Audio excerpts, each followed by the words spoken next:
जोरदार तालियों के साथ भारतीय राजनीति के महानायक श्री अमित शाह जी का स्वागत करें, अभिनंदन करें।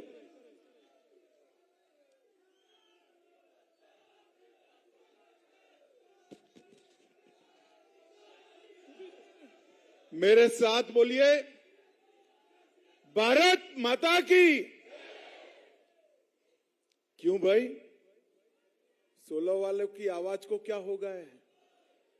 ऐसी आवाज चलती है क्या? मोदी जी दिल्ली में है, दिल्ली तक आवाज जानी चाहिए। इस और ऊपर पहाड़ी पर सब लोग जो खड़े हैं वो सभी मेरे साथ दोनों हाथ उठाइए, उठाइए दोनों हाथ। फिर से एक बार यहां कमल खिलाने के संकल्प की मुट्ठी बींचिए और प्रचंड आवाज से बोलिए, भारत माता की, भारत माता की। मंच पर उपस्थित मंडल के अध्यक्ष देशराज शर्मा जी, सुखदेव मसंद जी, श्री विपिन जम्बाल जी, तनु भारती जी, बहन कुसुमलता जी, श्रीमती अनीता चौधरी जी, श्रीमती रजनी देवी जी, श्री जुल्फी राम जी, श्री ओम प्रकाश जी, श्री वीणा श्रीवास्तव जी, सोनिया बंटा जी, श्रीमती रागिनी जी, श्रीमती मोनिका जी, श्री अमित शर्मा जी, हरियाणा से आए हुए संदीप सिंह जी, और आज इस सभा में इतनी बड़ी संख्या में ऊपर नीचे सब जगह जहां तक नजर पहुंचे मुंड ही मुंड दिखाई पड़ते हैं। इतनी बड़ी संख्या में आए हुए प्यारे भाइयों बहनों माताओं और मेरे जिगर के टुकड़े जैसे युवा मित्रों,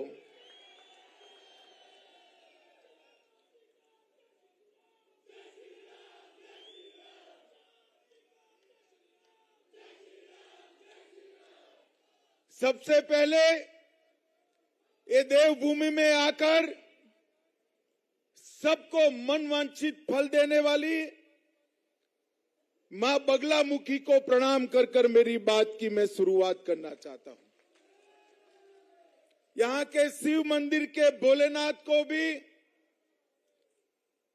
सत सत नमन कर कर मैं मेरी बात की शुरुआत करना चाहता हूं। माताओं, भाइयों, बहनों, युवाओं, देश भर में जहां पर भी जाते हैं, मैं गुजरात से आता हूं, जब भी हिमाचल की बात करते हैं सभी लोगों की आस्था है ये पहाड़ियों की चोटियों पर, ये हिमगिरी पर स्वयं देवी और देवता निवास करते हैं, ये देवभूमि।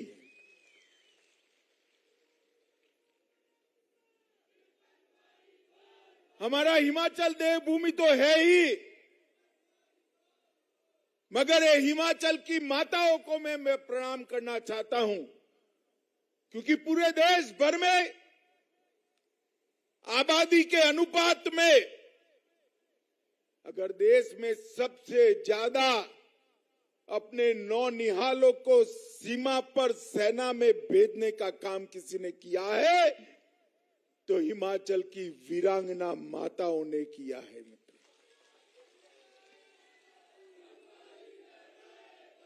और उन्होंने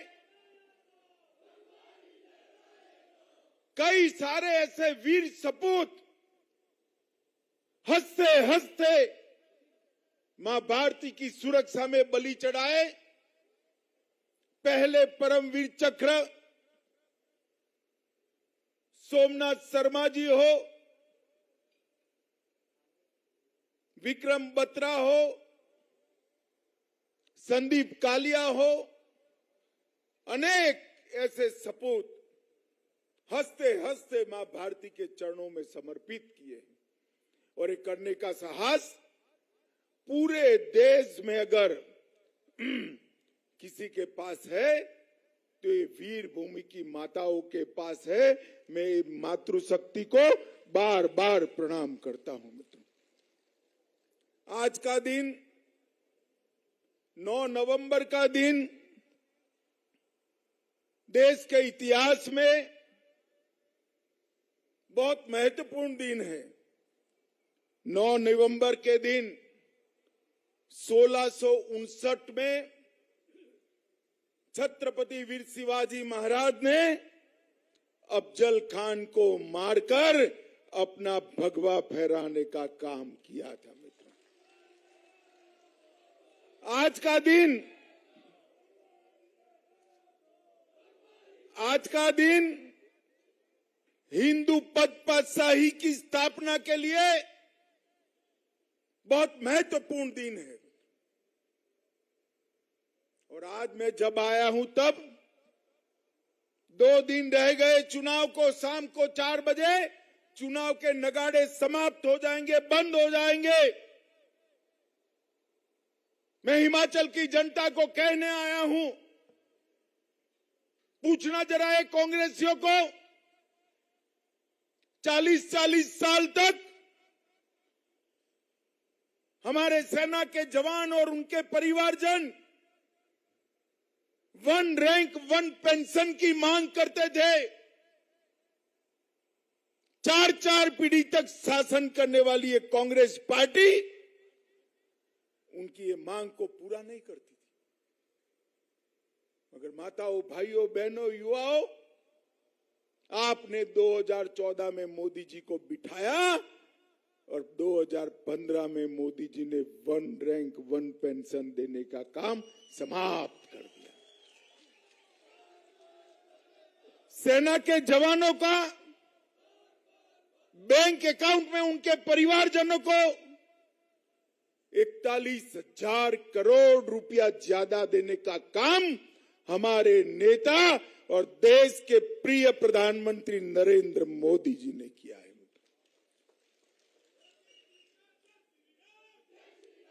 ये पूरे देश में सब लोग कहते हैं, कहीं पर भी पूछो मोदी जी कहां से आते हैं तो कहते हैं गुजरात से आते हैं। और गुजरात में जाकर पूछो मोदी जी कहां से आते हैं तो वो कहते हैं वो हिमाचल से आते हैं। अब मोदी जी देश के प्रधानमंत्री बन गए, यहां अपने भाजपा सरकार बना दी। ये माताएं बहनें बैठी है, मैं उनको पूछना चाहता हूं, भांजा नैनीहाल जाए और मां परोसने वाली हो तो कोई कमी रह जाए क्या? बताओ आप, रह जाए क्या? तो हिमाचल के विकास के लिए ये 5 साल में डबल इंजन सरकार ने मोदी और जयराम ठाकुर के नेतृत्व में कोई कमी नहीं छोड़ी। आईआईटी हो, एम्स हो, मेडिकल कॉलेज बढ़ाना हो, एमबीबीएस की सीटों में वृद्धि करनी हो, रोड, रास्ते, बिजली के कारखाने बनाने हो, हर क्षेत्र के अंदर विकास के मुद्दे पर ये दोनों सरकारों ने मिलकर हिमाचल में विकास का नया इतिहास लिखा है। अभी हमारे बिपिन भाई खामखा कहते थे कि पीएम नरेंद्र भाई है, नड्डा जी हमारे राष्ट्रीय अध्यक्ष है, अनुराग भाई सूचना प्रसारण मंत्री है, कांग्रेस के पास कौन है? अरे बिपिन भाई, आपको मालूम नहीं है कांग्रेस के पास? अरे सुनो सुनो, कांग्रेस के पास वहां भी मां बेटा है, यहां भी मां बेटा है। ये परिवारवादी पार्टी है। ये पार्टी में नीचे से उठकर आए हुए मेहनती पराक्रमी युवाओं की कोई जगह नहीं है। ये पार्टी में अगर आगे बढ़ना है तो किसी राजा रानी के घर में जन्म लेना पड़ता है भाई। तब जाकर आगे बढ़ सकते हो। शहजादा होना जरूरी है, राजकुंवर होना जरूरी है, मगर राहुल बाबा आपको मालूम नहीं है, अब लोकतंत्र आ गया है, राजा रानियों का जमाना गया, अब जनता का जमाना आया है। अब इस बार मैंने बारीकी से कांग्रेस का पूरा चुनाव कैंपेन देखा है। दो ही बात करते हैं, एक तो हिमाचल में एक बार कांग्रेस आती है, एक बार भाजपा आती है, इसके अलावा इनके पास कोई एजेंडा नहीं है। अरे भाई, वो जमाना गया। मणिपुर में दूसरी बार भाजपा आई, असम में दूसरी बार भाजपा आई, उत्तर प्रदेश में दूसरी बार भाजपा आई, गुजरात में छठी बार भाजपा आएगी, हमारे उत्तराखंड पड़ोसी राज्य में भी दूसरी बार भाजपा आई, और यहां पर भी बार बार भाजपा आने वाली है। अब वो गारंटी बांटते फिरते हैं, 10 गारंटी लेकर घूम रहे हैं। भाई, गारंटी की तो इसकी वैल्यू है जिसकी कोई इज्जत और आबरू हो। आपकी गारंटी को कौन मानेगा? बताओ भला, कोई मानेगा? मानेगा? जिन लोगों ने 10 साल के अंदर 12 लाख करोड़ के घपले, घोटाले, भ्रष्टाचार किया, उनकी गारंटी को ये हिमाचल की चतुर सुजान जनता मानेगी क्या? राहुल बाबा, हिमाचल की माताओं को क्या समझ रखा है? ऐसे ही गारंटी बांटते घूमते हो। ये गारंटी से नहीं मानते हिमाचल वाले, कंक्रीट काम मांगते हैं। मैं आज यहां आया हूं, हिमाचल का भी हिसाब दूंगा, देश की सरकार का भी हिसाब दूंगा। माताओं, भाइयों, बहनों, नरेंद्र मोदी जी ने 13 करोड़ गरीब माताएं और हिमाचल की 1,38,000 घरों में फ्री ऑफ कॉस्ट गैस का सिलेंडर भेजने का काम ये भारतीय जनता पार्टी की सरकार ने किया है। 60 साल सरकार चलाई आपने, 3-3, 4-4 पीढ़ी तक सरकार चलाई, सिर्फ 12 करोड़ सिलेंडर बांट पाए थे, वो भी शहरी क्षेत्र के अंदर, पहाड़ियों की चोटियों पर नहीं, बर्फीले गांव में नहीं। मोदी जी ने बर्फीले गांव हो या पहाड़ की चोटी हो, माताओं बहनों को, गरीबों को गैस का सिलेंडर देने का काम किया है। 10 करोड़ घरों के अंदर आजादी के 65 साल के बाद पहली बार बिजली पहुंचाने का काम किया है। 3 करोड़ लोगों को घर देने का काम किया है। देश के 60 करोड़ से ज्यादा लोगों को आयुष्मान भारत का कार्ड देकर 5 लाख तक का स्वास्थ्य का सारा खर्चा समाप्त कर दिया। और हिमाचल वालों को तो डबल फायदा है। आयुष्मान भारत योजना तो है, जो बच जाते थे उनके लिए जयराम जी हिम केयर योजना लाकर आए, सभी को ये फायदा मिल रहा है। भाई, माताओं, भाइयों, बहनों, कांग्रेस के पास हिसाब देने के लिए कुछ नहीं। मुझे बताओ, एक कश्मीर हमारा है या नहीं है? जरा जोर से बोलो, ऊपर वाले भी बोले है या नहीं है? धारा 370 हटनी चाहिए थी क्या नहीं हटनी चाहिए थी? 70 साल से कांग्रेस पार्टी, जवाहरलाल नेहरू की गलती, ये धारा 370 को अपनी गोदी में बच्चे की तरह सहला रही थी। कोई नहीं मानता था कि धारा 370 जो टेम्पररी है कभी भी जा सकती है। आपने दूसरी बार मोदी जी को प्रधानमंत्री बनाया 5 अगस्त 2019 को। मोदी जी ने धारा 370 को उखाड़ कर फेंक दिया। और आज हमारा प्राण से प्यारा कश्मीर हमेशा के लिए भारत के साथ जुड़ गया है। माताओं, भाइयों, बहनों, जब संसद में बिल लेकर गया, पूछना है कांग्रेस वालों को, कम्युनिस्ट पार्टी, सपा, बसपा, ममता, समता, जितनी पार्टियां हैं वो सारी कहती थी धारा 370 मत हटाइए, खून की नदियां बह जाएगी। अरे राहुल बाबा, धमकी किसको देते हो भाई? ये हट भी गई, खून की नदियां छोड़ो, कंकर चलाने की हिम्मत नहीं है, कंकर चलाने की।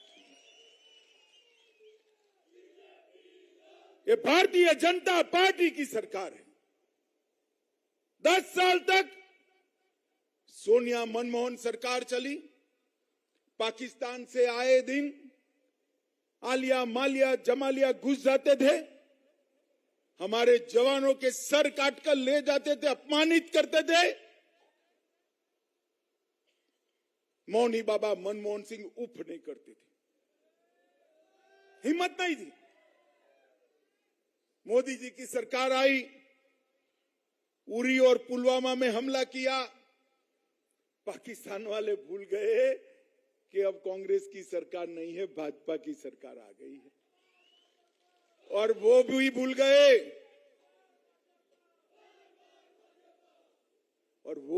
गए, कि प्रधानमंत्री मौनी बाबा मनमोहन सिंह नहीं है, नरेंद्र मोदी जी है। 10 ही दिन के अंदर सर्जिकल स्ट्राइक और एयर स्ट्राइक कर पाकिस्तान के घर में घुसकर आतंकवादियों का सफाया कर हमारे सेना के जवान सही सलामत वापस आ गए। और मोदी जी ने पूरे देश भर के अंदर एक संदेश भेज दिया कि भारत की सीमा और भारत की सेना उसके साथ छेड़खानी नहीं करते, वरना नतीजे भुगतने पड़ते हैं, नतीजे भुगतने पड़ते हैं। माताओं, भाइयों, बहनों, मुझे बताओ, जहां पर प्रभु श्री राम का जन्म हुआ था, वो राम जन्मभूमि पर रामलल्ला का मंदिर बनना चाहिए या नहीं बनना चाहिए? जब से बाबर ने तोड़ा तब से लाखों लोगों ने अपनी जान कुर्बान कर दी, मगर मंदिर नहीं बनता था। कांग्रेस उसको उलझाए रखती थी और हमें ताने लगाती थी, मंदिर वहीं बनाएंगे, तिथि नहीं बताएंगे। राहुल बाबा, अब तिथि बताने की जरूरत नहीं है। भूमि पूजन हो गया, मोदी जी ने भूमि पूजन कर मंदिर का काम चालू कर दिया है। और युवाओं, ये जय श्री राम के नारे लगाते हो ना, मैं आपको कहता हूं, जनवरी 2024 का अयोध्या का टिकट बुक करा दो। जनवरी महीने में वहां भव्य राम मंदिर आपको बना हुआ दिखाई पड़ेगा। काशी विश्वनाथ का कॉरिडोर औरंगजेब तोड़ कर गया था, तब से लेकर आज तक नहीं बनता था।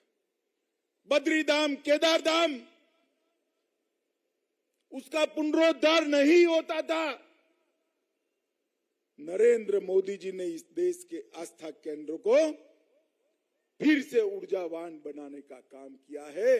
हम वोट बैंक की राजनीति नहीं करते, हम वोट बैंक से डरते भी नहीं है। माता,